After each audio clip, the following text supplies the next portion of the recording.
Perkenalkan, nama saya Loni Wadu, NIM 1803030181, kelas Sosiologi D, tugas mata kuliah Metode Penelitian Sosial Kualitatif. Panduan terapan untuk desain penelitian. Penelitian dalam metode kuantitatif pada dasarnya mengacu pada penerapan langkah sistematis dari metode ilmiah dengan menggunakan sifat kuantitatif, yaitu sistem numerik, untuk meneliti hubungan atau efek variabel tertentu. Pengukuran adalah komponen kritis dari kuantitatif metode. Dengan pengukuran mengungkapkan dan menggambarkan hubungan antara secara kuantitatif variabel turunan. Variabel dalam metode kuantitatif harus pertama didefinisikan secara konseptual, yaitu di definisi ilmiah.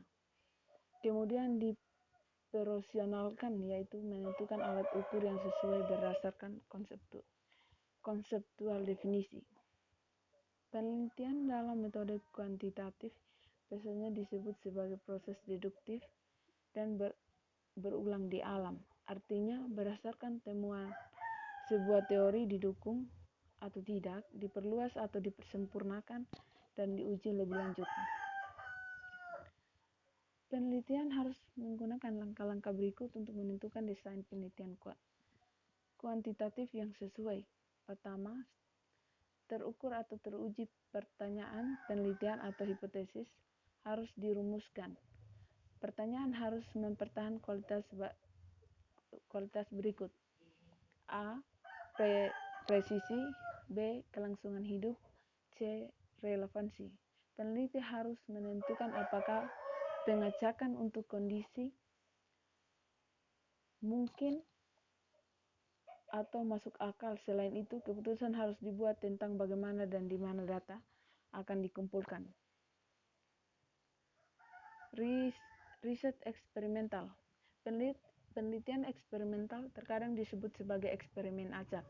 Dianggap sebagai jenis penelitian paling kuat dalam menentukan penyebab antar variabel. Chalk and Sambal menyajikan 3 kondisi yang harus dipenuhi untuk menetapkan sebab dan akibat. Yang pertama, kovariat atau perubahan penyebab harus berhubungan dengan akibat. Kedua, prioritas sementara atau penyebab harus mendahului akibat. Yang ketiga, tidak ada penjelasan alternatif yang masuk akal, atau penyebabnya haruslah hanya penjelasan untuk efeknya. Fitur penting dari penelitian eksperimental adalah aplikasi suara elemen kontrol. A. Manipulasi, B. Eliminasi, inklusi, C. Penetapan kelompok atau kondisi, D. Prosedur statistik.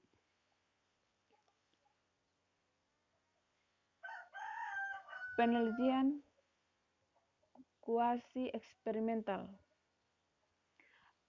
Penugasan non-random peserta untuk setiap kondisi memungkinkan kenyamanan ketika secara logistik tidak memungkinkan untuk menggunakan tugas acak.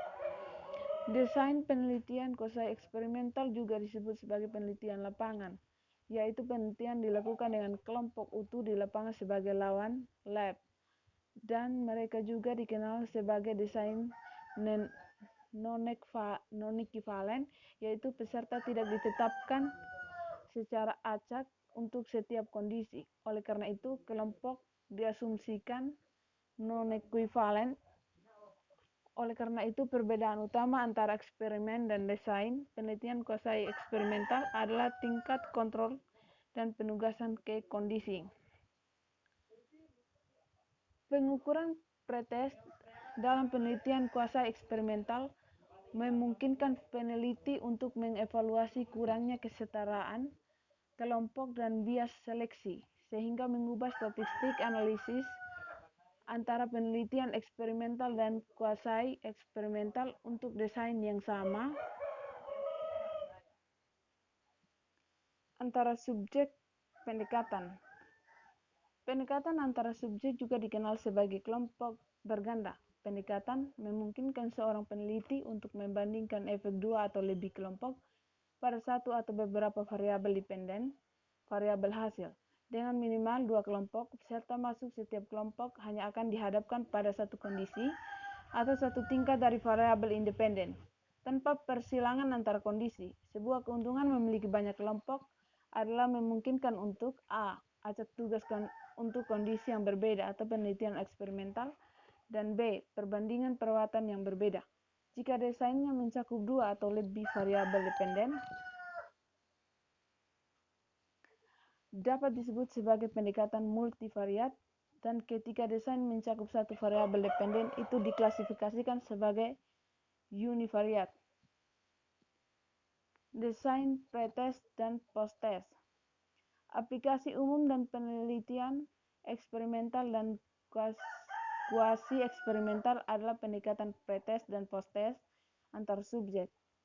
Juga dirujuk sebagai analisis desain kovarian, yaitu ukuran pretest digunakan sebagai kovariat dalam analisis karena pretest harus berkorelasi tinggi dengan posttest. Desain posttest. Pendekatan lain untuk penelitian eksperimental adalah antara subjek atau multigroup. Desain posttest, desain kelompok, kontrol posttest.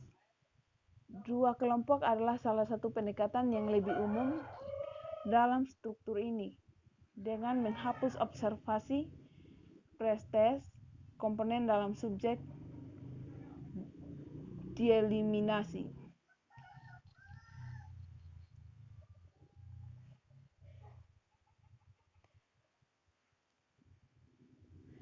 Pendekatan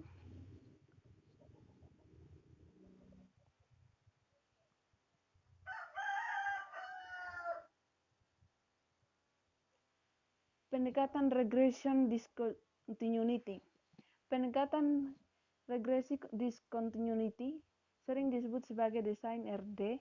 Pendekatan RD mempertahankan struktur desain yang sama sebagai dasar desain pretest dan posttest antara subjek.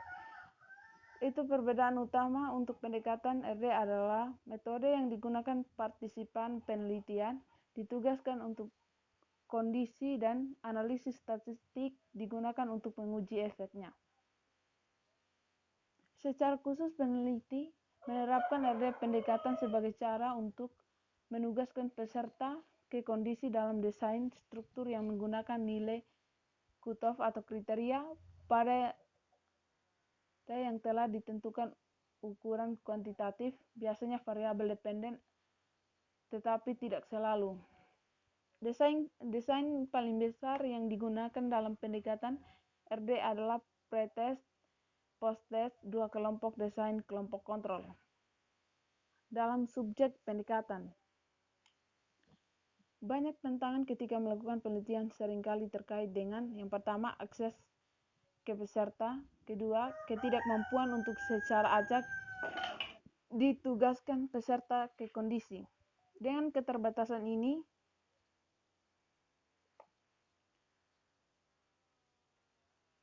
pikiran peneliti sering menggunakan pendekatan dalam subjek. Walaupun desain pretest dan posttest pendekatan antara mata pelajaran meliputi dalam komponen subjek,